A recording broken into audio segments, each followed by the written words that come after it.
التين والزيتون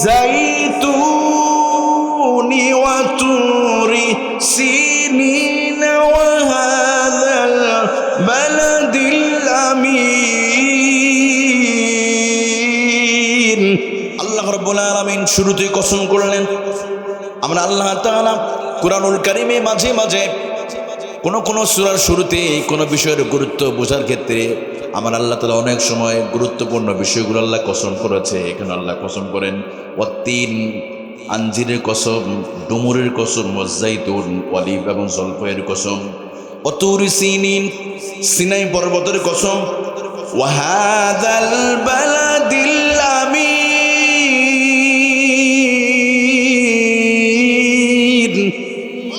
আমার আল্লাহ বলেন নিরাপদ শহরের কসম। এরপরে আল্লাহ তাআলা সুন্দর করে বলেন লাকাদ খালাকনাল ইনসানা ফি আহসানি তাকওয়িম। আল্লাহু আকবার। চারটা কসম করার পরে আমার আল্লাহ সুন্দর করে বলে বান্দারে শোনো, তোমাদেরকে আমি আল্লাহ এত সুন্দর করে বানিয়েছি। আমি আল্লাহ নিজস্ব ক্ষমতায় আমি রব্বুল আলামিন তোমাদেরকে কুদরতি ক্ষমতায় তোমাদেরকে সবচেয়ে শ্রেষ্ঠত্ব অবয়ব দিয়ে আমি রব্বুল আলামিন তোমাদেরকে সৃষ্টি করেছি। সুবহানাল্লাহ বলেন।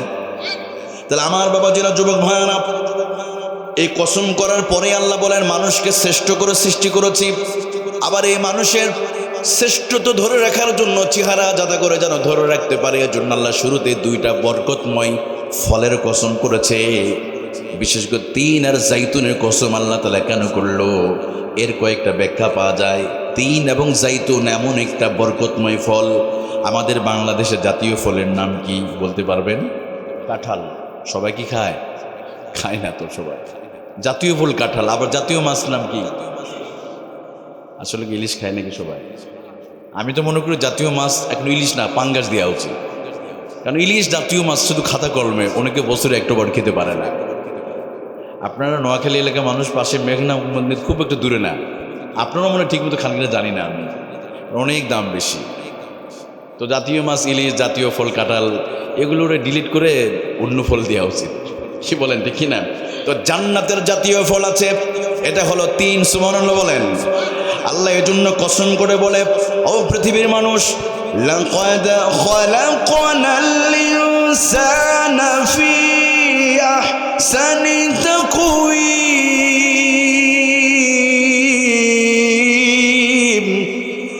তোমাদেরকে আমি আল্লাহ শ্রেষ্ঠ করে বানিয়েছি সুন্দর অবয়ব দিয়া। আবার এই অবয়ব তোমরা ধরে রাখতে পারবে দুইটা ফল যদি তোমরা খেতে পারো। এই জন্য আল্লাহ শুরুতে সৌন্দর্যের সাথে সম্পর্ক জড়িত দুইটা ফলের কসম আল্লাহ শুরুতে করলেন। ওয়াত্তিনি ওয়াজ্জাইতুনি ওয়াতুরি সিনিন। আল্লাহু আকবার। তিন, জাইতুন। তিন শব্দটা হয়তো অনেকেই বুঝবে না।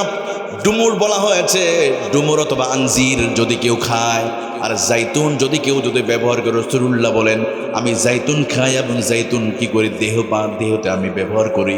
এই জন্য রাসূলুল্লাহর চেহারার মধ্যে চুল বেশি পাকে নাই, তার দাড়ি আর চুল মিলে সর্বোচ্চ 19টা পেকেছিল। কয়টা? আপনি জাইতুন ব্যবহার করবেন, চুল দাড়ি পাকবে না, আপনার লাবণ্য ধরে রাখতে পারবেন। সুবহানাল্লাহ বলেন। জাপানের বিজ্ঞানীরা দীর্ঘদিন ধরে রিসার্চ করলো। একবার ওরা গবেষণা করেছে যে কিভাবে মানুষ তাদের বার্ধক্য কিভাবে বার্ধক্যর ছাপ যেন চেহারা না আসে, লাবণ্যটা কিভাবে ধরে রাখা যায়। এই জন্য রিসার্চ করতে শুরু করলো। বিভিন্ন ফলের উপরে এক্সপেরিমেন্টস করা শুরু করলো। কখনো কখনো সবজির উপরে, কখনো ফলের উপরে, কখনো আঙ্গুর, কখনো কাঁঠাল, বিভিন্ন ফল নিয়ে রিসার্চ করলো কিভাবে আমরা আমাদের লাবণ্যটা ধরে রাখতে পারি। এক পর্যায়ে রিসার্চ করতে যখন সূরা 3-এর ভিতরে দেখে এখানে আল্লাহ দুইটা ফলের কসম করেছে। আবার 4 নম্বর আয়াতে বলছে মানুষকে সুন্দর করে আমি সৃষ্টি করেছি। আল্লাহ সুন্দরকে সৃষ্টি করার পূর্বে কেন বললেন আমি দুইটা ফলের কেন কসম করলো? এবার তারা গবেষণা করতে বসে গেল। তিন আর জাইতুন পৃথিবীর শ্রেষ্ঠ দুইটা ফল। গবেষণা করে দেখলো তিন আর জাইতুন এমন দুইটা ফল, যদি পৃথিবীর কোনো মানুষ যদি এটা খায়, তিন যদি খেতে পারে আর জাইতুন যদি ব্যবহার করে, আল্লাহ তার চেহারার লাবণ্যতা আল্লাহ ধরে রাখবে। সুবহানাল্লাহ বলেন। এবার তহা ইব্রাহিমকে ফোন করলো। ওই জাপানের বিজ্ঞানীরা, সৌদি আরবের একজন বিজ্ঞানী ছিলেন, তিনি বলেন তোমরা কি জানো তোমাদের কোরআনের ভিতরেই তো তোমার আল্লাহ এত সুন্দর একটা ফলের কসম করেছে, কিন্তু আমরা দীর্ঘদিন গবেষণা করে তিন আর জাইতুনের মধ্যে এমন একটা নির্যাস পেয়েছি যেই উপকরণটা মানুষ যদি ব্যবহার করতে পারে চেহারার মধ্যে সৌন্দর্য ধরে রাখবে। সুবহানাল্লাহ বলেন না? এমনকি ওই জাপানের বিজ্ঞানীরা কালিমা পড়ে তারা জন্মের মতো মুসলমান হয়ে যায়। ওয়াত্তিনি ওয়াজ্জাইতুনি ওয়া তুরি সিনিন ওয়া হাযাল বালাদিল আমিন। আমার প্রিয় ভাইরা, এই জন্য আমরা তিন খাবো তো, কিন্তু অনেকে বলে না হুজুর তিন খাবো না, আমরা বিড়ি খাবো। আসলে নাই, অনেকে বলে সারাদিন হুজুর তিন লাগবে না, একটা বিড়ি দিলে সব করে দিব। আসলে এদিকে কেউ বিড়ি খায় না, সুবহানাল্লাহ। তবে দুনিয়াতে যারা বিড়ি খাবেন কোনো সমস্যা নাই, তবে জান্নাতে পাওয়া যাবে। জাহান্নামের সাথে বিড়ির সম্পর্ক আছে। জাহান্নামে দুর্গন্ধ আছে, বিড়িতেও দুর্গন্ধ আছে। জাহান্নামে আগুন আছে, বিড়িতেও আগুন আছে। জাহান্নামে ধোঁয়া আছে, বিড়িতেও ধোঁয়া আছে। তিনটা বৈশিষ্ট্য মিলে যায়। এদের ডিসিশন ইয়োর, সিদ্ধান্ত আপনার। আপনি কি দুনিয়াতে বিড়ি খাবেন না ওখানে খাবেন, সিদ্ধান্ত আপনার। আমরা এটা খাবো না, আমরা তিন খাবো। আল্লাহ কি খেতে বলেছে ভাই? আপনি তিন ফল খাবেন। হুজুর এটা তিন ফল কিনবো কিভাবে? যারা বেনসন খায়, আসলে বেনসনটা আমি আজও এটা আনসার খুঁজে পাই নাই। মানুষ বিড়ি খায় না বিড়ি মানুষকে খায়? আসলে কাহিনীটাকে আমি এটা অ্যান্সার পাইনি। যারা বেনসন কাজ বলেন তো, বিড়ি মানুষ বিড়ি খায় না বিড়ি মানুষকে খায়? যদিও দেখি মানুষ খায়, কিন্তু বিজ্ঞান বলছে যারা বিড়ি খায় তাদের নাক, কান, গলা cancer. Cancer have no answer. ক্যান্সারে কোনো অ্যান্সার আছে? কোনো অ্যান্সার নাই। সুতরাং আসলে বিড়ি মানুষের শেষ করে দেয়, ধুকে ধুকে ধুকে ধুকে তার ফুসফুস, তার কলিজা, লিভার সব কিছু শেষ করে দেয়। নাউজুবিল্লাহ বলেন। আমরা এটা খাবো না ইনশাল্লাহ বলেন। এক প্যাকেট বেনসনের প্যাকেটের দাম সর্বোচ্চ 350 টাকা, কিন্তু একটা তিন ফল যদি অর্ডার করেন হাফ কেজির দামও আপনার মনে হয় 200 টাকা হলে হয়ে যাবে। তুরস্করটা আপনি পেয়ে যাবেন, একটু মাঝে মাঝে খাবেন। একটা অনলাইনে অর্ডার দিলেই আপনি লেখেন না ফেসবুকে আমি তিন ফল দরকার, গুগলে সার্চ দেন চলে আসবে। তিন ফল হাতের কাছে চলে আসছে, এখানে বসে পেয়ে যাবেন। তাহলে আমরা কি খাবো? তিন খাবো তো ইনশাল্লাহ রাজি আছি তো আমরা। আমরা হাবি দাবি কিছু খাবো না, তিন খাবো, জাইতুন ব্যবহার করবো। এবার আসেন আল্লাহ বলল তুরে সিনিন, সিনাই পর্বতের কসম। আবার চতুর্থ নম্বর কি বললেন? বালাদিল আমিন, সে নিরাপদ শহরের কসম আল্লাহ করেছে। নিরাপদ শহর কোনটা? মাশাআল্লাহ, এই তো বাবাজি বলে ফেলেছে। এমন নিরাপদ শহর, আপনি ভৌগোলিকভাবে যদি মানচিত্র যদি তাকান, আপনি সৌদি আরবটা এমনভাবে আল্লাহ সৃষ্টি করেছে, চতুর্দিক দিয়ে নদী আর নদী। সুবহানাল্লাহ বলেন। নদীতে না সাগর, চতুর্দিক দিয়ে বিস্তৃত সাগর। পৃথিবীতে কোনো রাষ্ট্র এই সৌদি আরবে নদীপথে হামলা করার সাহস আজও পৃথিবীর কারো নাই, আমেরিকারও নাই। কারণ সৌদি রাষ্ট্রটাকে আমার আল্লাহ তাআলা সাইয়েদনা ইব্রাহিম আলাইহিস সালামের দোয়াটা আল্লাহ এমনভাবে কবুল করেছেন। তিনি দোয়া করেছিলেন, রব্বি জাআল হাযাল বালাদা আমিনা ওয়াজনুবনি ওয়া বানিয়া আন না'বুদাল আসনাম। আল্লাহু আকবার। সাইয়েদনা ইব্রাহিম দোয়া করলেন, আল্লাহ তাআলা তুমি এই শহরকে নিরাপদ বানায় দাও, আর আমার বংশ থেকে তুমি নবী পাঠায় দাও, তাদের রিজিকের ব্যবস্থা করবে, ফলমূল থেকে তুমি তার খাবারের ব্যবস্থা করে দেবে। সুবহানাল্লাহ বলেন। ইব্রাহিমের দুইটা তিনটা দোয়াই কবুল করেছে কে? এখনো ভৌগোলিকভাবে সবচেয়ে নিরাপত্তা বেষ্টিত রাষ্ট্রটার নাম হলো সৌদি আরব। একইভাবে তাদের খাবার, প্রধান খাবার হলো ভাত না ফলমূল। নিরাপত্তার দিক দিয়ে, সিকিউরিটির দিক দিয়ে, সব দিকে তারা ইব্রাহিম আলাইহিস দোয়া আল্লাহ কবুল করেছে। সুবহান। এবং আসনাম, তারা কোনো শিরকের মধ্যে না ওই দেশের। যাই হোক, আমি বলছিলাম তাহলে আল্লাহ এখানে চারটা কসম করলেন। তিনের কসম, জাইতুনের কসম, সিনাই পর্বতের কসম। এখানে আর একটা ব্যাখ্যা এসে তাফসিরের ভিতরে আমার আল্লাহ তাআলা বুঝাতে চায়, তিন আর জাইতুন পাওয়া যায় শাম আর সেই আপনার ফিলিস্তিনে। আর ফিলিস্তিন এবং শামের এরিয়াতে একজন নবী এসেছিলেন, সেই নবীর নাম হলো ঈসা আলাইহিস সালাম। নবী ঈসার উপরে যেই কিতাব নাজিল হয়েছিল ওই কিতাবের নাম হলো ইনজিল। আল্লাহ বুঝাতে চায় ইনজিলের কসম, তার মানে ইনজিলেও আল্লাহ বলেছে ওয়াতুরি সিনিন, সিনাই পর্বতে যেই নবী এসেছিলেন, যেই নবীর উপর তুর পর্বতে নবী মূসা আলাইহিস সালামের উপর যেই কিতাব নাজিল হয়েছে ওই কিতাবের মধ্যেও আল্লাহ কসম করে বলেছে ওয়াহাদাল বালাদিল আমিন, যেই নিরাপদ শহরে শেষ নবী আছে মুহাম্মদ সাল্লাল্লাহু আলাইহি ওয়াসাল্লাম, ওই মুহাম্মদ সাল্লাল্লাহু আলাইহি ওয়াসাল্লামের উপরে কোন কিতাব নাজিল হয়েছে? তাহলে এই চারটা কিতাব, তিনটা কিতাবে আমার আল্লাহ তাআলা বলেন, শুধু একটা নয়, কোরআনে, তাওরাতে, ইনজিলে আল্লাহ বলেন, আল্লাহ সুন্দরকে বলেন লাকাদ খালাকনাল ইনসানা ফি আহসানি তাকওয়িম।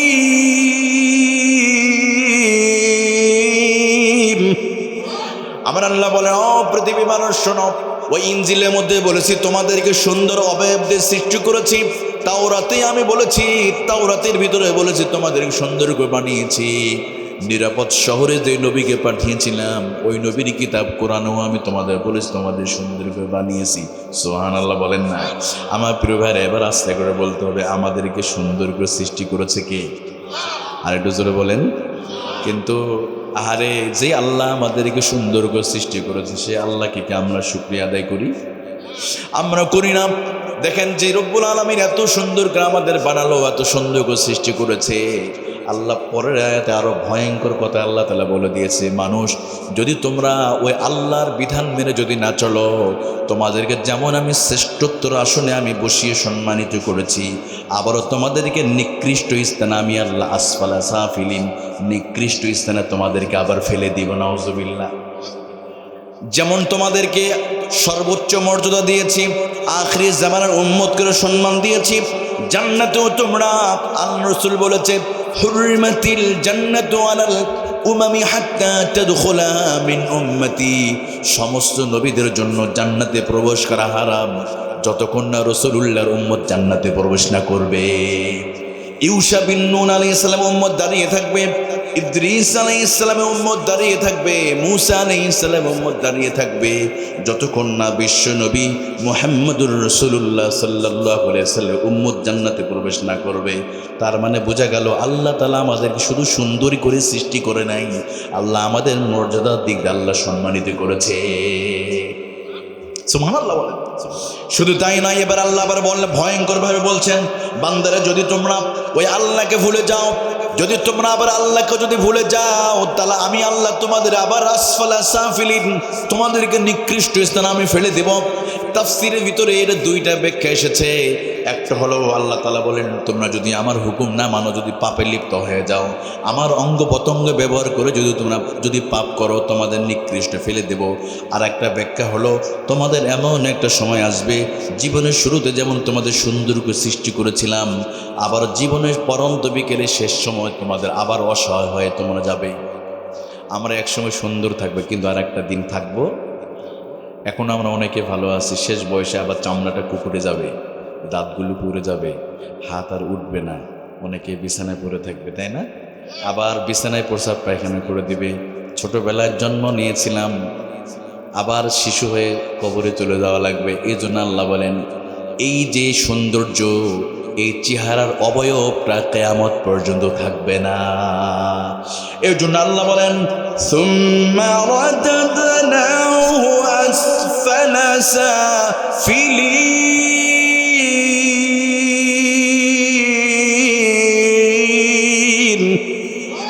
অতঃপর আমি আল্লাহ তাআলা তোমাদেরকে, যখন তোমরা পাপে লিপ্ত হয়ে যাও, তখন তোমাদেরকে নিকৃষ্ট স্থানে ফেলে দেই, সম্মানিত স্থানে টেনে নামায় দেই। আবারও যখন তোমাদের বয়স হয়ে যাবে, তখন বৃদ্ধ বানায়া আবার মাথার চুল পড়ে যাবে, দাঁত পড়ে যাবে, বুড়া হয়ে আবার কবরে যাওয়া লাগবে। কে বলেছে? এই জন্য প্রিয় ভাই, একটু নিজের দিকে তাকাতে হবে। বলেন তো, জন্মের শুরুতে আমরা যখন এসেছিলাম, তখন আমরা খালি হাতে এসেছি, কোনো টাকা পয়সা ছিল? কিছুই ছিল না। আর চেহারা এত সুন্দর ছিল না, এতটা অসহায়। একটা গরুর বাচ্চা চাইতে আমরা দুর্বল ছিলাম, মুরগির বাচ্চা চাইতে দুর্বল। একটা হাঁসের বাচ্চা 28 দিনের মাথায় ডিম থেকে বের হয়ে দৌড় মারে। সুবহানাল্লাহ বলবেন না? একটা মুরগির বাচ্চা 32 দিনের মাথায় বাচ্চাটা জন্ম দেয়, ডিম থেকে বের হয়, সোজা চলে যায় নর্দমায় খাবার খেতে, মায়ের কোলেজে আশ্রয় নেয়। গরুর বাচ্চা জন্মের 25 মিনিট পর দৌড়ায়। ডিসকভারি চ্যানেল বলছে যে একটা বাচ্চা জন্ম নেয়, এরপর ছিল না, এতটা দুর্বল, এতটা অসহায়। আহারে, আমার মা যদি মায়ের স্তনে মুখটা যদি না লাগাই দিত, আমরা স্তনটাই খুঁজে পেতাম না। এত দুর্বল, এত দুর্বল। সেখান থেকে বড় করলো আল্লাহ বলেন সেখান থেকে আমি আল্লাহ তোমাকে এত সুন্দর করে বানালাম, আবার তোমাদের পৃথিবী দেখার জন্য দুইটা চোখ বানায় দিয়েছে। সুবহানাল্লাহ বলেন। কি হতো যদি আমাদের চোখ যদি না থাকতো, কত ভয়ঙ্কর আহারে। এই চোখগুলো সুন্দর করে বানিয়েছে কে? আমি আজকে আপনাদের এখানে পানি পান করতে একটু লবণাক্ত আমার লেগেছে, তখন মনে হলো আপনাদের একটা ঘটনা শোনা বলবো আপনাদেরকে। দেখবেন সমুদ্রের পানি লবণাক্ত আর মানুষের চোখের পানি লবণাক্ত কিনা? কখনো চোখের পানি গেছে না ভিতরে? এখন তো মানুষ আল্লাহর ভয়ে কাঁদে না, সিনেমা দেখে কান্না করে। ব্রাজিলের ভক্তরা যদি নেইমারের দল হেরে যায় তখন কান্না করে, স্ট্রোক করে মরে যায়। আবার আছে না নাই? আবার যদি লিওনেল মেসির দল আর্জেন্টিনা হেরে যায় তখন কান্না করে। সালমান খান সাকিব খানের দল, সাকিব খানের সিনেমা দেখে, প্রিয়তমা দেখে আজ থেকে 1 বছর আগে কান্নার রোল বয়ে গিয়েছিল। কিন্তু বড়ই আফসোস, বড়ই আফসোস, কবরের পাশ দিয়ে যায় মানুষ, কবর দেখলে চোখে কান্না আসে না। কবরের পাশ দিয়ে মানুষ গান শুনতে শুনতে যায়, চোখের সামনে মৃত্যুর ঘটনা, চোখের সামনে মৃত্যুর ঘটনা দেখার পরে মা মারা গিয়েছে। অনেক সন্তানরা দেখবেন বান্ধবীদেরকে নিয়ে পার্কে জিয়ারত করতে যায়, কিন্তু মায়ের কবরটা জিয়ারত করতে যায় না, মায়ের কবরের পাশেই যায় না। এই যে 31শে ডিসেম্বর চলে গেল, কত হুহা করেছে, তাই না? আবার 14ই ফেব্রুয়ারি আসবে, দেখবেন দলে দলে জোড়ায় জোড়ায় বিভিন্ন পার্কে চলে যাবে, কুত্তা কুত্তির মতো। আসলে নাই? আমি তো ভাবতে গেলে শুধু ঢাকা শহরে, আপনাদের নোয়াখালীতে নাই, বিভিন্ন পার্কে দেখবেন জোড়ায় জোড়ায় জিয়ারত করতে গেছে। কোথায়? কিন্তু মায়ের কবরে গেলে খুশি হতো কে? রমনা পার্কের গাছের গোড়ায় বসছে ওরা জোড়ায় জোড়ায়। এদিকে নাই। ও আমার যুবক ভাইয়েরা, তাহলে কি হলো? আমাদের অন্তরগুলো পাথরের মতো শক্ত হয়ে গেছে। কবরের পাশ দিয়ে যায়, কানের মধ্যে বুলরুদ দিয়ে গান শুনতে শুনতে যায়, অথচ ওই কবরের যাত্রী ওই ছেলেটাও একটা দিন কবরে চলে যাবে। কয়েকদিন আগে দেখলাম একজন বক্তা গাইবান্ধা ওয়াজ করতে করতে নিজে স্টেজেই তিনি মারা গেলেন। আহারে, একজন বক্তা স্টেজ থেকে নামার সুযোগটা পায় না, তার আগে সে আল্লাহর ডাকে সাড়া দিয়ে চলে গেছে। গত 2 দিন আগে আমাদের দেশের প্রাইম মিনিস্টার, 3বারের প্রধানমন্ত্রী দেশনেত্রী বেগম খালেদা জিয়া, তিনিও চলে গেলেন। তার মানে বোঝা গেল মৃত্যুর সাথে কোনো আপোষ এখানে কোনো সুযোগ নাই। উনিও চলে গেলেন, ওনার জন্য দোয়া আছে না নাই? যে আমাদের দেশকে ভালোবাসে, আলেমদেরকে যারা ভালোবাসে, আমরা তাদেরকেও ভালোবাসি। ওনার জীবনে একটা জিনিস আমাকে ভালো লেগেছে, আজ থেকে 10 বছর আগে যখন এদেশে আলেমদেরকে যখন ফাঁসির কাছে ঝোলানো হচ্ছিল, ইসলামী আন্দোলনের আমাদের সেই সমস্ত বীর যোদ্ধাদেরকে যখন ফাঁসিতে ঝোলানো হচ্ছিল, তখন দেশনেত্রী বেগম খালেদা জিয়া তিনি স্পষ্টভাবে প্রতিবাদ করেছিলেন। যখন আল্লামা সাঈদীকে যখন ফাঁসির রায় এসেছিল, কতক্ষণ ঠিক না? আল্লামা আজিজুল হককে যখন জেলখানায় ছিল, মামুনুল হকের বাবা, ওনাকে যখন জেলে দেওয়া হয়েছিল, তখনও দেশনেত্রী বেগম খালেদা জিয়া প্রতিবাদ করেছিলেন। আর বিশ্বনন্দিত মুফাসসির কোরআন আল্লামা সাঈদীকে যখন ফাঁসির রায় এসে গেল, একজন মহিলা হওয়ার পরে, একটা দলের প্রধান হওয়ার পরে তিনি প্রতিবাদ করেছেন।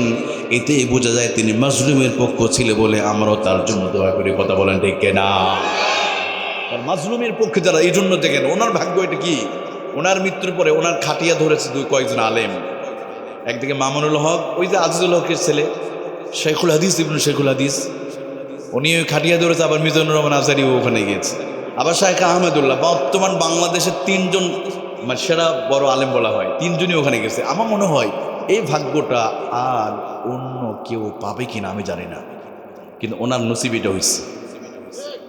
আর একজন অভিশাপ নিয়ে ওপারে পড়ে আছে, কথা কয় না? এজন্য আমরা অভিশাপ নিতে চাই না, দোয়া নিতে চাই, তাই না ভাই? শেষ তো মরা লাগবেই। আমরা চোখের পানি নিয়ে দোয়া নিয়ে চলে যাবেন। আমার তো ওপারের টেনশন হয়, কারণ ওই পারে তো আবার মানুষ মারা গেলে আগুন দিয়ে পোড়ায়, ওখানে জানাজা তো হয় না। কতক্ষণ ঠিক কিনা? আমার প্রিয় ভাইরা, তবে আমরা কি করব? দোয়া করব।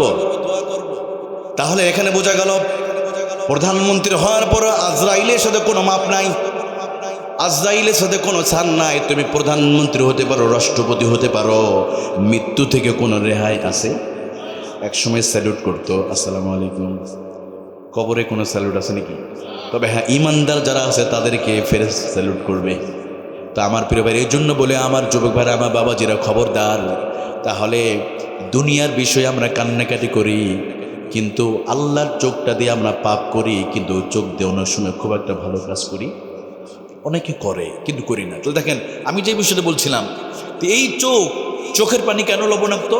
হ্যাঁ, আপনাদের এখানে পানি পান করতে গিয়ে আমার মনে পড়ে গেছে, এই জন্য ভাবলাম যে আজকে আলোচনা ভিত্তিক একটু আপনাদের শোনাবো। কষ্ট হবে আপনাদের? খুব রাগ করেছেন আপনারা? আচ্ছা, সমুদ্রের পানি লবণাক্ত, অথচ যান আপনি কুমিল্লা পানি লবণাক্ত না। কিন্তু আপনি যত এদিকে যাবেন, লক্ষ্মীপুর, মজু চৌধুরী ঘাট, কেন ওই দিক দিয়ে তো আমরা যাই, ভোলাতে মাহফিল করতে যাই, পানি লবণাক্ত, ভোলার পানি লবণাক্ত, চোখের পানি লবণাক্ত। চোখের পানি কেন লবণাক্ত? এটা নিয়ে গবেষণা করতে গিয়া উইলিয়াম ফে নামক একজন বিজ্ঞানী 1 বছর নয়, 2 বছর নয়, দীর্ঘ 20টি বছর ধরে তিনি গবেষণা করে দেখেন, আরে মানুষের চোখের পানি যদি লবণাক্ত যদি না হতো, দুনিয়ার মানুষদের চোখ একটা দিনের জন্য চোখটা ভালো থাকতো না, চোখগুলো নষ্ট হয়ে যেত। আল্লাহু আকবার। দেখবেন আমার প্রিয় ভাই, একটা উদাহরণ দেই। লবণ সবসময় পছন্দ দূর করে। কুরবানির চামড়া আমরা প্রথমে লবণ দেই, মনে আছে আপনাদের? প্রথমে কুরবানির চামড়ার উপরে আমরা লবণ দিয়ে রিফাইন করি, লবণ দিলে আর এখানে মাছি ধরে না, আর কি পছন্দ। ঠিক তেমনি চোখের পানি লবণাক্ত হওয়ার কারণ একটাই, বিজ্ঞানী উইলিয়াম ফে বলছে, মানুষের চোখের ভিতরে প্রতি সেকেন্ডে সেকেন্ডে বাতাসের ভিতরে বাজে ব্যাকটেরিয়া চোখে প্রবেশ করছে। আপনার এই 40 বছরের ভিতরে কতবার ঘূর্ণিঝড় হলো, রাস্তায় এই যে কতবার ঝড় হয়, কত বালি ধুলা ময়লা চোখের মধ্যে প্রবেশ করলো। বলেন তো, কোনো দিন কি চোখটা কি সার্ভিস করেছেন আপনারা? আরে বাবা, চোখ তো দূরের কথা, আপনি 50 বছর হয়ে গেল, একটা দিনের জন্য আপনার চোখ সার্ভিস করা লাগলো না। আর সাধারণ মোবাইল 1 বছরের জন্য একটা কভার পরানো পরে কিছুদিন পরে কভার খুলে দেখবেন কত ময়লা জমে গেছে। তাহলে এই চোখের ভিতরে কি পরিমাণ ময়লা প্রবেশ করার কথা, আর ওই ময়লা যদি কেটে না যেত তাহলে চোখটা কি সুস্থ থাকতো? এই জন্য আল্লাহ তাআলা কি করেছে, লবণাক্ত পানি নামক পাউডার দিয়ে আমার আল্লাহ রব্বুল আলামিন চোখে যত ময়লা আবর্জনা পড়ে যায়, ওই লবণাক্ত পানি দিয়ে আমার আল্লাহ মুহূর্তের ভিতরে ওই ময়লাগুলো পুত পবিত্র করে পরিষ্কার করে দেয়। ফাবিআইয়ি আলাই রাব্বিকুমা তুকাযিবান।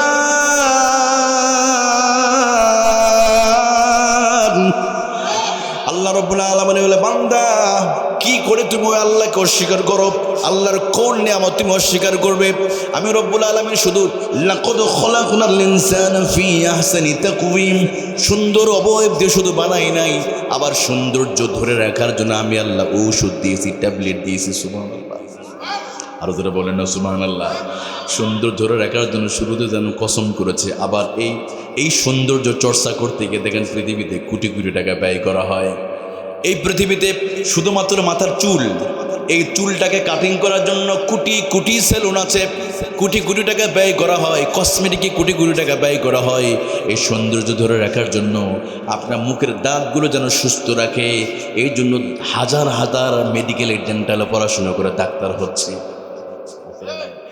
তাহলে শুধু তাই নয়, এই সৌন্দর্য টিকিয়ে রাখার জন্য মানুষ বিলিয়ন বিলিয়ন টাকা প্রতি বছর ইনভেস্ট করে। কথা কোন ঠিক কি? তবে এত কিছু করে এই সৌন্দর্য কি টিকে রাখা যাবে? আপনার চেহারা ধরে রাখতে পারবেন? এত হুজুর অসুবিধা নাই, ক্রিম রাখবো। আপনি যত fair and lovely, fair and handsome ব্যবহার কোনো লাভ নাই, চেহারা একদিন শেষ হয়ে যাবে। অনেক মেয়েরা দেখবেন কসমেটিক ব্যবহার করে, অনেক আমার মা বোনেরা আছে বিয়ে বাড়িতে যায়, মুখে লিপস্টিক দেয়, উজু করলে লিপস্টিক উঠে যাবে, উজুও করে নামাজও পড়ে না, আসলে নেই, ওটা উঠে যাবে এটা। কিন্তু আমার বোন, এই চেহারা থাকবে না। আজকে লিপস্টিক দিচ্ছেন, সুন্দর মেকআপ করলেন, কিন্তু একটা দিন কবরে এই চেহারা মৃত্যুর 24 ঘন্টার ভিতরে পৌঁছে যাবে। অযুবক, আমার যুবক ভাইয়েরা, এই চেহারা আজকে ক্রিম ব্যবহার করছেন না, ফেয়ার অ্যান্ড লাভলি, আপনার বেশি দিন নয়, এটা আপনার যৌবন শেষ হলে ম্যাচ শেষ হয়। তবে হ্যাঁ, আল্লাহর পাঠানো একটা ক্রিম আছে, এই ক্রিমটা ব্যবহার করলে হাসরে, কবরে, দুনিয়ায় চেহারা নূর দিবে কে? সুবহানাল্লাহ বলেন না? আল্লাহর পাঠানো একটা ক্রিম আছে, ওটা নেবেন আপনারা? ওটা আমার কাছে আছে, কিন্তু কোনো টাকা লাগবে না। আলহামদুলিল্লাহ বলুন। এবার তো খুশি হওয়ার কথা আপনাদের, তাই না? একদম ফ্রিলি দিয়ে যাবো আপনাদের। আল্লাহর এই পাঠানো ক্রিম যদি লাগাতে পারেন, চেহারা দুনিয়াতে, কবরে, হাসরে সুন্দর রেখে দেবে কে? আরো ধরে বলেন, এটা মোল্লার কথা নয়, আল্লাহর কথা। কথা ঠিক কিনা? আচ্ছা, আমি একটু পরেই দিব, এটা এখন দরকার নাই, আমি রেখে দিলাম, কষ্ট হবে আপনাদের। তাহলে আমি বলছিলাম আল্লাহ তাআলা চারটা কসম করার পরে কি বললেন? লাকাদ খালাকনাল ইনসানা ফি আহসানি তাকওয়িম।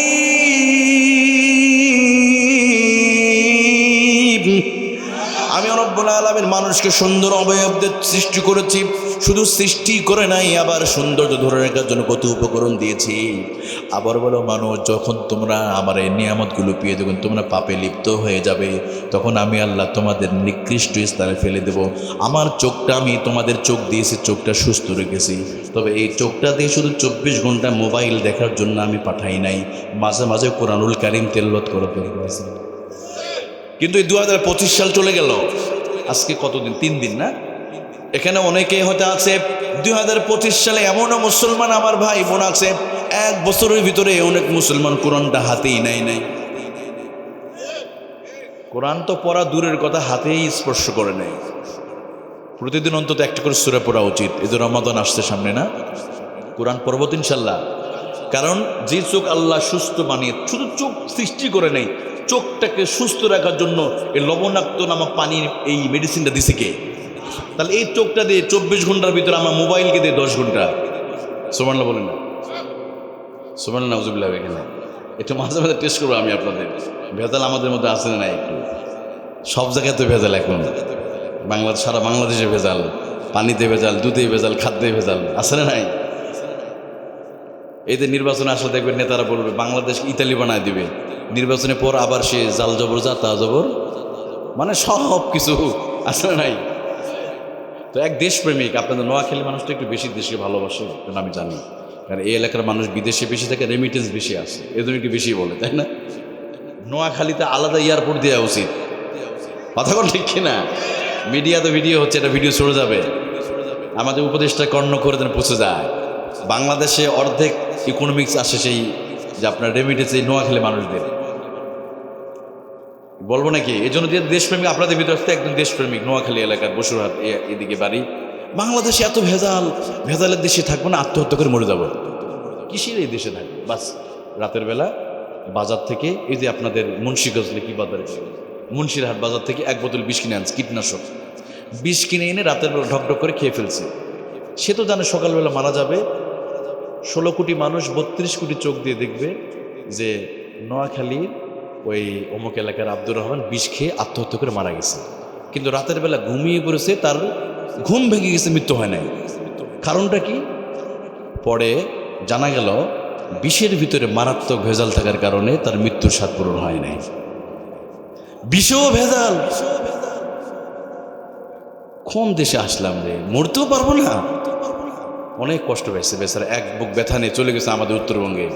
কেন উত্তরবঙ্গে কিন্তু পাট লাগায় বেশি, ওই যে রশি বানায় না, বাস এই পাট রশি নিয়ে মানে আমের গাছের ডালের সাথে রশি বানাচ্ছে, আর মনের মাধুরী মিশে গান গায়, পানিতে ভেজাল, দুধে ভেজাল, খাদ্যে ভেজাল, মাঝে মাঝে রাস্তায় বানায় নেতারা, আবার রডের বদল বাঁশে ঢুকায়। এত ভেজাল, ভেজালের দেশে থাকবো না। কীটনাশক খেলাম, এখানে তো আর রশিতে ভেজাল নাই, বাস রশি আমের গাছের ডাল আর গলাতে ফাঁস দিয়ে আস্তে করে টান দিছে, রশিতে ছিল ভেজাল, ঠাস করে ছিঁড়ে পড়ছে। বিষ খেলাম নোয়াখালীতে, বিষও ভেজাল। উত্তরবঙ্গে আসলাম, এখানেও ভেজাল, রশিতেও ভেজাল, আমি কি মরতেও পারবো না? কোন আজীব দেশ এটা। এবার চলে গেছে রংপুরের পাশে তিস্তা ব্রিজ আছে, চিনেন তো? তিস্তা ব্রিজ আছে না, তিস্তা নদী। কারণ এবার ব্রিজ থেকে লাভ দিয়ে এবার কে ঠেকাবে, দেখা যায়। কারণ ব্রিজে তো দেখা, এখানেও ভেজালের প্রশ্ন নাই, কারণ ব্রিজের পানি কতটুকু আছে না। বাস বেচারা ব্রিজ থেকে লাভ দিছে, নদীতে নাই পানি, পড়ে গেছে, পা ভেঙে গেছে, মৃত্যুর স্বাদ পূরণ হয় নাই। কারণটা কি? পরে দেখা গেল আমাদের পার্শ্ববর্তী দাদা বাবু নরেন্দ্র মোদীরা আমাদের 54টা নদীর মুখ বন্ধ করে দিয়েছে, কথা বলেন ঠিক কিনা? আমি আজকে যে কথা বলছিলাম, কথা বলার উদ্দেশ্য হলো সব জায়গায় ভেজাল আছে না নাই? আর একটু আসতে বলেন তো, ভেজাল নাই কেবল এই কিতাবের ভিতরে, কথা বলেন ঠিক কিনা? তাহলে এই নির্ভেজাল এই কিতাবকে মানার দরকার আছে না নাই? তাহলে এই কিতাব দিয়ে আমার রসুল 1400 বছর আগে ঘুরে ধরে সমাজকে পরিবর্তন করেছে। আবারও যদি সামনে এ বাংলাদেশের যদি টেন্ডারবাজি আর হত্যা রাহাজানি বন্ধ করার জন্য, কোরআনের শাসন প্রতিষ্ঠার জন্য, কোরআন আন্দোলন যদি ডাক আসে, ওই কোরআন প্রতিষ্ঠার জন্য, কোরআনকে পার্লামেন্টে নিয়ে যাওয়ার জন্য ডাক আসলে কারা কারা বুকের টানা রক্ত ঢেলে দিয়ে রাজি আছে? হাত উঁচু করে আল্লাহকে দেখায়।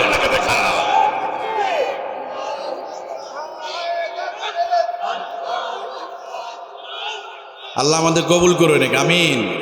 আপনাদের কষ্ট আছে নাকি? এতদিন অনেক কিছু দেখেছে, আছেন না? একবার আমরা কোরআন দিয়ে দেখি না, কোরআন কি বলে, অত বলে না। আচ্ছা, কোরআন যদি টয়লেটে যাওয়ার নীতিমালা বলতে পারে, তাহলে ওই কোরআন রাষ্ট্র চলার নীতিমালা মনে হয় বলতে পারে না। বলেন তো, মুসলমানরা যখন বাথরুমে যায় কোন পাদে প্রবেশ করে?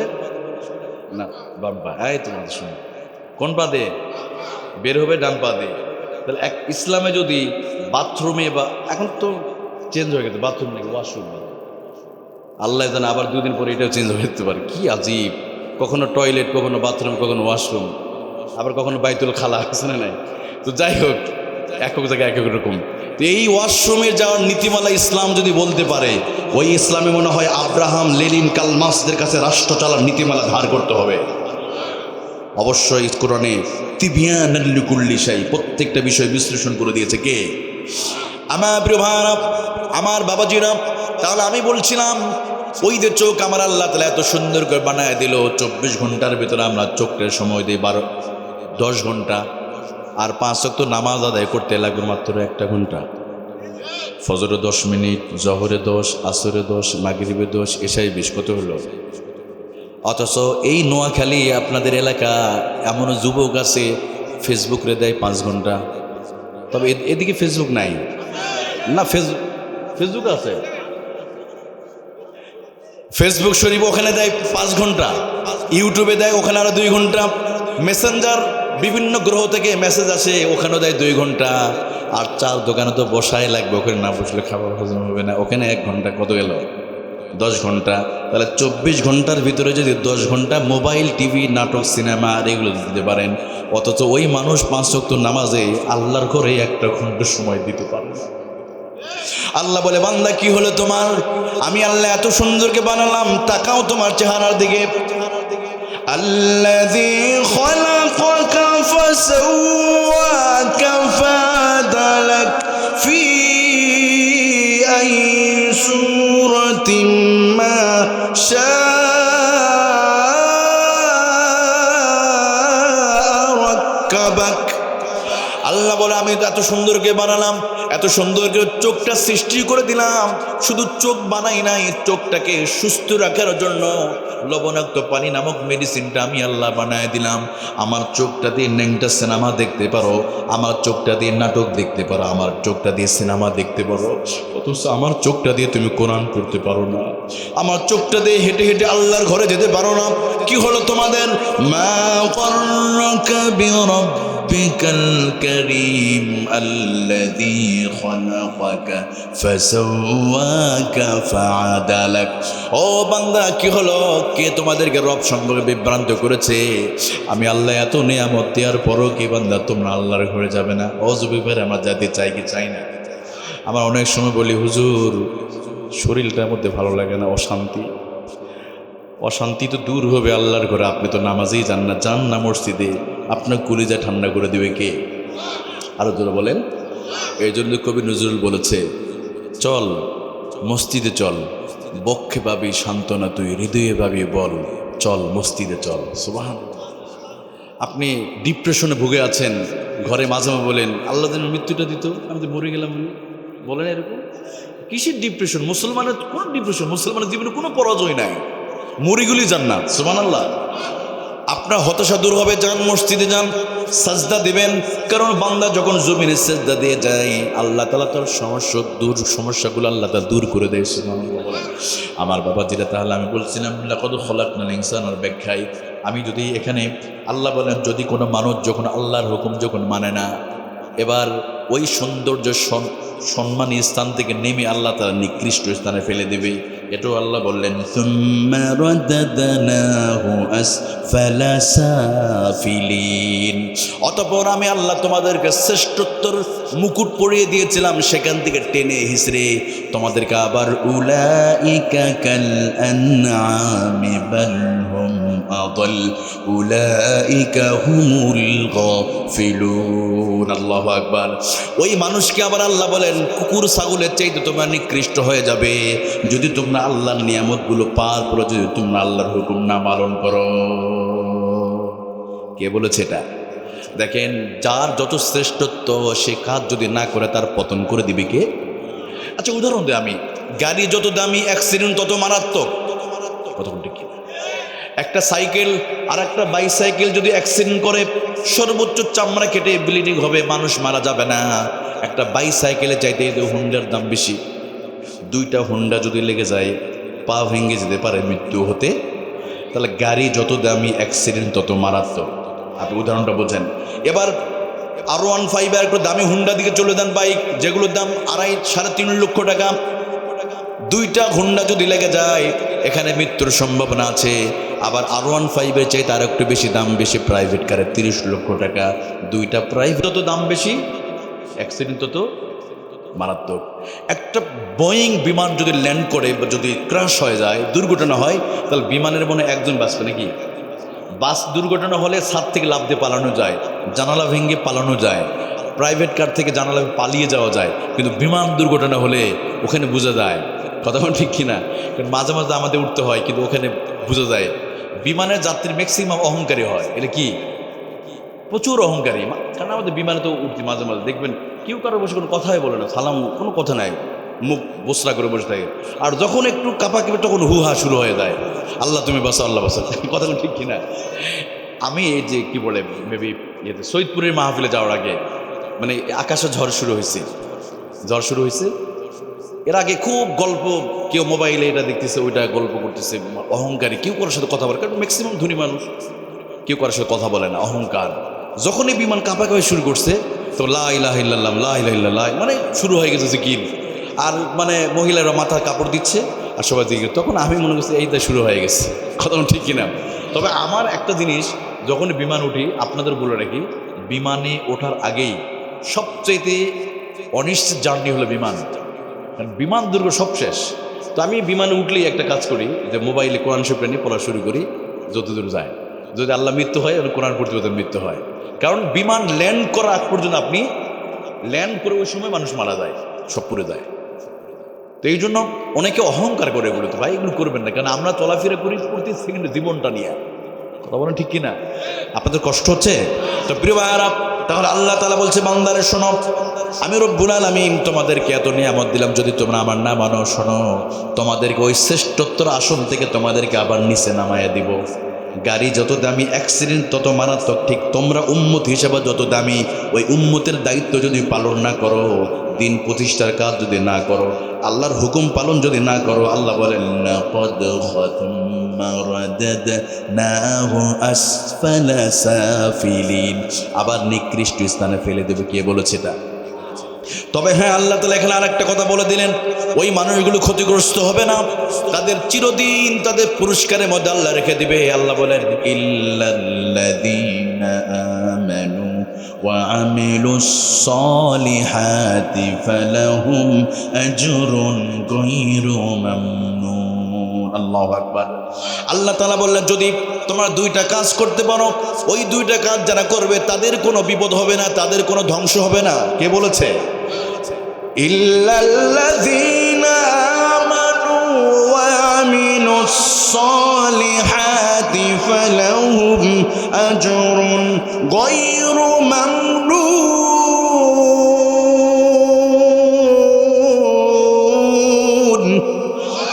যারা আল্লাহর প্রতি ঈমান আনবে, ঈমান আনার পরে অবিচল থাকবে, সিবাত আলাদ দ্বীন, ইস্তিকামাত আলাদ দ্বীন, দ্বীনের উপর অবিচল থাকবে, সৎ কাজ করবে, নেক কাজ করবে, আল্লাহ বলেন ফালাহুম আজরুন গায়রু মামনুন, তাদের জন্য চিরস্থায়ী পুরস্কারের ব্যবস্থা আমি আল্লাহ রেখে দিয়েছি। সুবহানাল্লাহ। আমার প্রিয় ভাইরা, সৎ কাজ একা করা যায় না। আপনি যদি নোয়াখালীতে একা যদি বলেন নোয়াখালীতে কোনো অন্যায় কাজ করতে দিব না, আপনি কি পারবেন? পারবেন না। একা কাজ করা যায় না, এই জন্য সম্মিলিতভাবে করতে হয়। রাসূলুল্লাহ নিজেও পারে নাই, পেরেছে।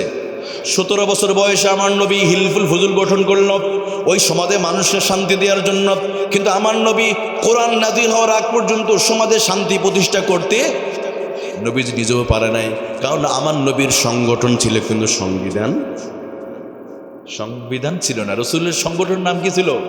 হিলফুল ফুজুল, কিন্তু তখন কোরআন তো নাযিল হয় নাই। তার মানে রাসূলুল্লাহর সংগঠন ছিল সংবিধান, এই সংবিধান 40 বছর আগ পর্যন্ত 17 থেকে 40 এই 23 বছর সংগঠন ছিল। সংবিধান না থাকার কারণে আমার নবী নিজেও সফল হতে পারে নাই। যখন আল্লাহ কোরআন নাজিল করে দিয়েছে, এরপরে মদিনায় আসলেন, রাষ্ট্র ক্ষমতা পেয়ে গেল। একটা করে আয়াত নাজিল হয়, সমাজ থেকে অসঙ্গতি দূর করে দেয় কে? এই জন্য নবীজি আল্লাহকে দোয়া চেয়ে নিল, আয় আল্লাহ, এভাবে আর হবে না, তুমি রাষ্ট্র ক্ষমতা আমারে দাও, আমার সুলতানান নাসিরা বানায় দাও। সুবহানাল্লাহ বলেন। রব্বি আদখিলনি মুদখালা সিদকিন ওয়া আখরিজনি মুখরাজা সিদকিন ওয়াজআলনি মিন লাদুনকা সুলতানান নাসিরা। সুলতানান নাসিরা, আল্লাহ আমারে রাষ্ট্র ক্ষমতা দাও। সুবহানাল্লাহ বলেন। এই জন্য প্রিয় ভাইয়েরা, শুধু মসজিদেই জিকির করবেন, আল্লাহ বিল্লাহ করবেন, কোরআন তিলাওয়াত করবেন, মাদ্রাসা নিয়ে পড়ে থাকবেন, রাষ্ট্র চলা লাগবে না। হুজুররাও এটাও করবে, কতক্ষণ ঠিক কিনা? আপনাদের উদাহরণ দেই, এখন চেয়ারের মালিক ডক্টর ইউনূস না? যখন কোরআন প্রতিষ্ঠিত হয়ে যাবে তখন আর মাহফিলের দরকার হবে না। সুবহানাল্লাহ, এত মাহফিল লাগবে না। উদাহরণটা দেই, ডক্টর ইউনূস তার চেয়ার থেকে শুধু 10 সেকেন্ড বলবে বাংলাদেশে আজ থেকে নামাজ বাধ্যতামূলক করা হলো। এটা বলতে লাগবে মাত্র কয় সেকেন্ড? 10 সেকেন্ড। আর 10,000 বক্তা 10 বছর ধরে বাংলাদেশে, নোয়াখালী পুরা বাংলাদেশে ওয়াজ করবে, নামাজ পড়ো, নামাজ পড়ো, যাকাত দাও। 10 বছর 10,000 বক্তা নামাজের ওয়াজ করে যতটা মানুষ নামাজি না হবে, আর ইউনূসের কথাই 10 সেকেন্ডের কথাই মানুষ বেশি নামাজি হয়ে যাবে। এই জন্য নবীজি দোয়া করলেন, রব্বি আদখিলনি মুদখালা সিদকিন ওয়া আখরিজনি মুখরাজা সিদকিন ওয়াজআলনি মিন লাদুনকা সুলতানান নাসিরা। আমার নবী এই জন্য চেয়ার চেয়েছে, ক্ষমতা চেয়েছে। আমি 23 বছর ধরে সুন্দর কথা বললাম, ও আল্লাহ, আমার তো সংবিধান, সংগঠন আছে, সংবিধান নাই, তুমি এটা সংগঠন আছে, সংবিধান দিয়ে দাও, আর তুমি রাষ্ট্র ক্ষমতা দাও। কিভাবে আমি অসঙ্গতি দূর করি? সুবহানাল্লাহ বলেন। যেই সমাজে আহারে নবী মদিনাতে যাওয়ার পরে যেই সমাজে নারীদেরকে জীবন্ত দাফন করা হতো, যেই সমাজে মানুষের বেঁচে থাকার অধিকার ছিল না, আমার নবী মদিনার প্রেসিডেন্ট হওয়ার পরে মদিনার ভিতরে আবার অনাবিল শান্তি বিরাজ হয়ে গেছে। সুবহানাল্লাহ। নবী ঘোষণা করলেন, এই মক্কা এখন থেকে শান্তি প্রতিষ্ঠিত হয়ে গেছে। খায়রুল কুরুনি কারনি সুম্মাল্লাযীনা ইয়ালুনাহুম সুম্মাল্লাযীনা ইয়ালুনাহুম। আমাদের খতিবরা বলে না, ওই জামানার মতো আর কোনো সুখের, অত সমৃদ্ধি, আইন, শান্তি, সুখী সমৃদ্ধি সমাজ পৃথিবীতে আর আসবে না। তাহলে পরিষ্কার হয়ে গেছে প্রিয় ভাইয়েরা। তাহলে সৎ কাজ, দুইটা কাজ বলা হয়েছে, একটা আল্লাহ ঈমান আনবে, সৎ কাজ করবে। এই সৎ কাজ একা করা যায় না, সবাই মিলে করতে হয়। সুতরাং আমরা পুরো বাংলাদেশটা গত 54 বছর ধরে আমরা অসঙ্গতি দূর করতে পারি নাই। আমরা সম্মিলিতভাবে যদি চেষ্টা করি, আল্লাহ তাআলা আমাদের মঞ্জিলে মাকসুদে পৌঁছার তৌফিক দেবে ইনশাআল্লাহ। এবং শেষ দুইটা আয়াত আল্লাহ বলেন, এত কিছু ওয়াজ করার পরে এবার 7 আর 8 নম্বর আয়াত আল্লাহ বলেন, বান্দারা, এত কিছুর পরেও কি তোমরা কিয়ামতকে অস্বীকার করবে? ফামা ইউকাযযিবুকা বিদ্দিন। আল্লাহ বলে, তোমাদের সৃষ্টি করলাম, সুন্দরকে বানালাম, নিয়ামত দিলাম। আবার আল্লাহ বলে, যদি আমাকে না ডাকো, যদি নাফরমানি করো, তোমাদের উপর থেকে নিচে নামায় দেবো। আবার যদি দুইটা ভালো কাজ করো, তোমাদের কি করব? ফালাহুম আজরুন গায়রু মামনুন, একদম চিরস্থায়ী তোমাদের পুরস্কার দেবে। এরপর আল্লাহ বলেন কি, ফামা ইউকাযযিবুকা বাদু বিদ্দিন আলাইসাল্লাহু বিআহকামিল হাকিমিন। আল্লাহু আকবার। এবার আল্লাহ বলেন, তোমরা কি এরপর কিয়ামতকে অস্বীকার করবে? যদি তোমরা কিয়ামতে যদি বিশ্বাসী হও, আখিরাতে আল্লাহর মুখোমুখি হওয়া লাগবে, তাহলে কোনো দিন তোমরা আল্লাহর সাথে নাফরমানি করতে পারো না। কোনো দিন কিয়ামতের সামনে যেহেতু যেতেই হবে, ওই মানুষটা নামাজ না পড়ে থাকতে পারে। আর মনে রাখো, আল্লাহ হলো সবচাইতে বড় বিচারক। আলাইসাল্লাহু বিআহকামিল হাকিমিন। সবচেয়ে বড় বিচারক কে? আপনাদের কষ্ট হচ্ছে, আলোচনা এখানেই শেষ, সূরা শেষ। আমি ওই যে আগে বলেছি, অনেক লম্বা করব না, কোনো গল্প হবে না, কোনো কৌতুক হবে না, কোনো ওই যে কিচ্ছা মানে কি বলে সঙ্গীত বলে সময় পারবো না, যতটুকু আলোচনা ততটুকু নিরেট আলোচনা হবে। কোনো সন্দেহ আছে আপনাদের? তো আমাদের সূরা শেষ হয়ে গেছে, এবার আসি আপনাদের একটা কথা বলবো। একটা ক্রিমের কথা বলছিলাম, মনে আছে কি? ক্রিমটা দিয়ে দিই, যেহেতু বাবাজিরা অনেকে আছে, বয়স হয়ে গেছে। হ্যাঁ, আলোচনা চলবে মাশাআল্লাহ। কয়টা পর্যন্ত চলবে? পিচ্ছি বলেছে 5টা। না, আমরা মুক্তাদায় হাল বুঝি, এত লম্বা করবো না যে ফজরের নামাজ যেন মিস না হয়, তাই না প্রিয় ভাইরা? আমরা এত লম্বা করব, আমরা ফজর মিস করব না। আমি আচ্ছা, যেহেতু মা বোন আছে, মেয়েরা আছে, তো স্টেজ আছে নাকি মেয়েদের? ঘরে ঘরে শুনতেছে। আচ্ছা, যাই হোক, মেয়েদের একটা সুবিধা হয়ে গেল, আস্তে যে ক্রিমটা দেবো, এই ক্রিমটা কিন্তু মেয়েদের ব্যবহার করতে হবে। শুধু পুরুষরা করলে হবে না, মেয়েরাও করবে। আপনারা বাড়িতে নিয়ে ক্রিমটা আপনার প্রচার করে দেবেন যে আজকে মাহফিলে হুজুর একটা ক্রিম দিছে, কোনো টাকা নেয়নি, তবে ক্রিমটা ব্যবহার করতে হবে। সুবহানাল্লাহ বলেন। কারণ দুনিয়ার একটা ফেয়ার অ্যান্ড লাভলি কিনতে গেলে 200 টাকা লেগে যাবে। একটা ওই যে সানসিলিক শ্যাম্পু মাঝে ছেলে মাথায় শ্যাম্পু দেয়, তাই না? শ্যাম্পু ট্যাম্পু দেয়, আবার মাথায় বাড়ি দেয়, আবার চুল বড় চুল দেখে মানুষ। হ্যাঁ, আবার মাঝে মাঝে চুলগুলো সাদা করে পাটের হাঁপালের মতো। মেসি যেভাবে চুল কাটে ওই চুল কাটায়, আসলে নাই সাদা, মানে হনুমানের মতো বানায় ফেলে, থাক থাক করে চুল কাটে। আচ্ছা বলেন তো যুবক ভাইয়েরা, তাহলে এই যে আমাদের এগুলো চেহারাটা কে দিছে, চুলের সৌন্দর্যটা কে দিছে? আল্লাহ। তাহলে আমাদের এই সৌন্দর্যের জন্য যতই আপনি বিউটি পার্লারে যান, আল্লাহর দেওয়া ক্রিম যদি ব্যবহার করতে পারেন, আপনাকে কোনো পার্লারে যেতে হবে না, আমাদের মা বোনদের পার্লারে যাওয়া লাগবে না। সেই ক্রিমটা হলো, আমার নবী বলেছে, আমি বলি নাই, নবী যে বলেছেন, সেই ক্রিমটা হলো দিনে যে 5 ওয়াক্ত নামাজ পড়ি, এই নামাজের উজুর পানিকে বলা হয় পৃথিবীর শ্রেষ্ঠ ফেস ওয়াশ। সুবহানাল্লাহ।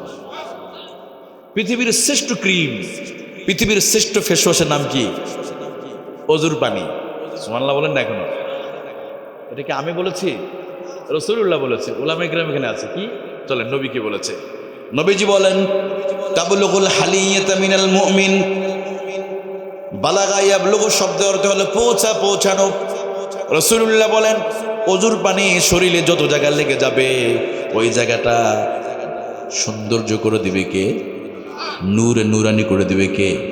তাবলুগুল হালিয়াতা মিনাল মুমিন, মুমিনের শরীরে যত জায়গায় অজুর পানি লাগবে, ওই জায়গাটা আমার আল্লাহ তাআলা সৌন্দর্য বানায় দেবে। শুধু দুনিয়া তো নয়, দুনিয়া, কবরে, হাসরে, ময়দানে ওই মানুষগুলোর চেহারার মধ্যে নূর চমকাতে থাকবে। সুবহানাল্লাহ। আমাদের আয়েশা বলেন, রাসূলুল্লাহ সাল্লাল্লাহু আলাইহি ওয়াসাল্লাম, আপনি যে হাসরের মাঠে আপনার বান্দাদেরকে কি করবেন? উম্মতদেরকে হাউজে কাউসারের পানি পান করে কুলিতে ঠান্ডা করে দেন, চিনবেন কেমনে আপনি? রাসূলুল্লাহ বলল, আয়েশা তুমি তো বুঝতে পারো নাই, যদি যারা 5 ওয়াক্ত নামাজ পড়েছে, যারা 5 ওয়াক্ত সালাত আদায় করেছে, তো অজুর পানি মুখে লাগার কারণে তাদের চেহারাগুলো ঝকমক গ্লোসি দিতে থাকবে। সুবহানাল্লাহ বলেন। হাজারো কালো ঘোড়ার ভিতরে একটা সাদা ঘোড়া যদি থাকে, স্পষ্ট চেনা যাবে না? অথবা কালোর ভিতরে সাদা থাকলে চেনা যাবে কিনা? রাসূলুল্লাহ বলেন, আয়েশা আমার কষ্ট হবে না, কেন ওরা তো শীতের সময় কষ্ট করে উজু করেছে, চেহারার মধ্যে নূর চমকাতে গ্লোসি দেবে, তো আমি ওগুলো ধরে ধরে খপ খপ করে ধরে ধরে হাউজে কাউসের পানি পান করে কুলিতে ঠান্ডা